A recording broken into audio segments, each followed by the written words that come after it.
Cette vidéo a pour but de corriger le TD que je vous ai donné en classe à propos du moteur de la subduction.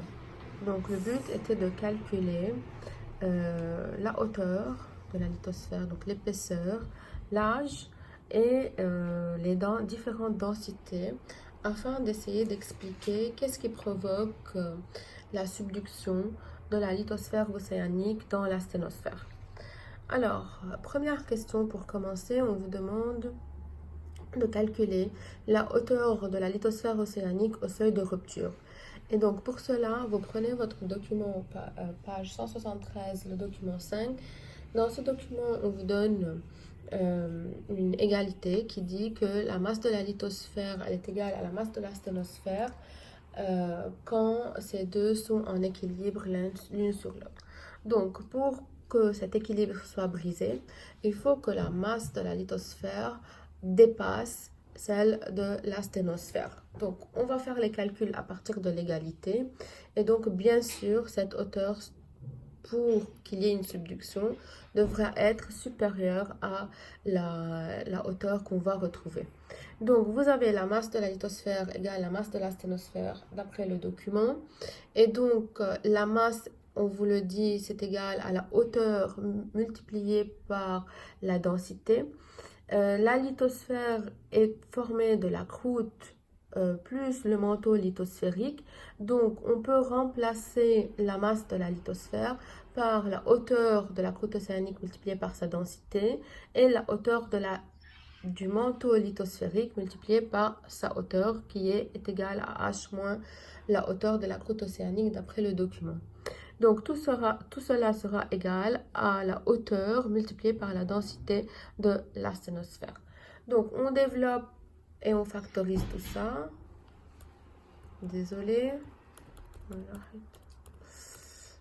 Voilà, on factorise tout ça et on remplace par les valeurs et on obtient que la hauteur est égale à 56 km au seuil de la rupture. Dans la deuxième question, on vous demande de retrouver l'âge en fait qui correspond à cette hauteur, donc l'âge au seuil de la rupture.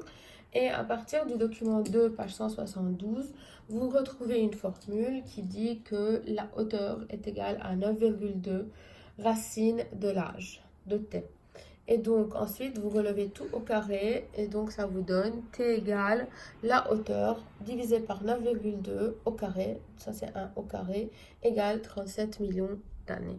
Donc au seuil de rupture, l'âge de la lithosphère océanique est égal à 37 millions d'années.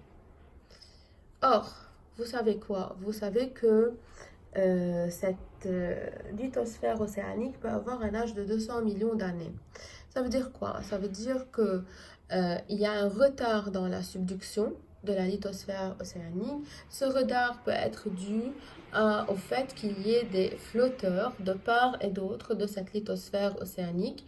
D'un côté, vous avez la lithosphère continentale qui a une densité faible qui la tient de ce côté, et vous avez la lithosphère océanique qui n'a pas encore eu une densité suffisamment grande et une épaisseur suffisamment grande pour subduire.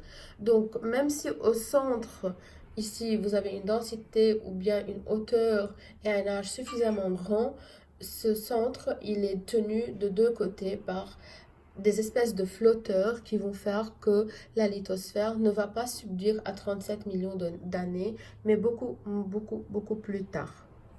Voilà. Donc, pour la troisième question, c'est un peu plus délicat.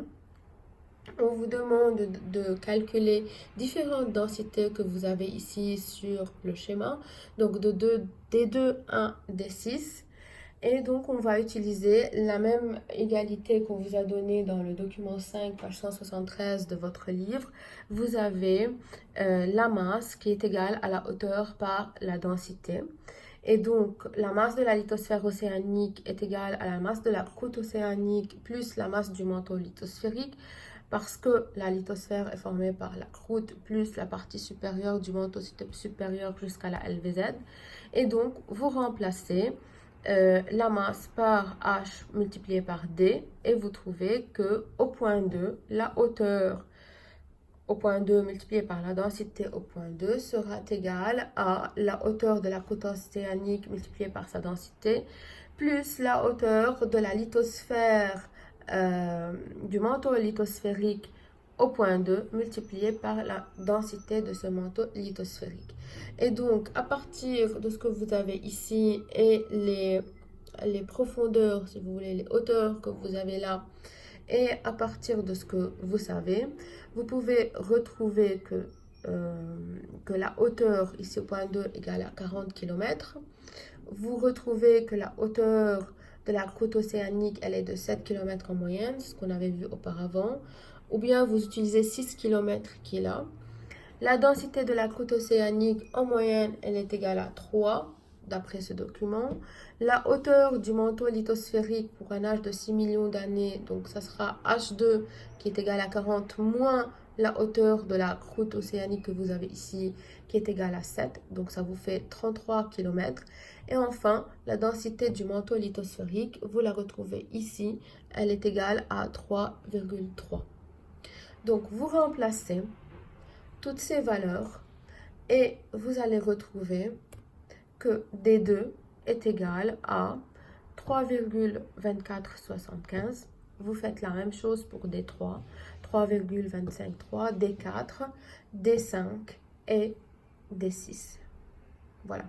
Donc vous allez remarquer que plus on s'éloigne de la dorsale, plus la densité va augmenter. D'accord? Sauf en D6 où la densité diminue. Pourquoi la densité diminue en D6? Eh bien, tout simplement parce qu'en D6, on est déjà au niveau de la lithosphère continentale.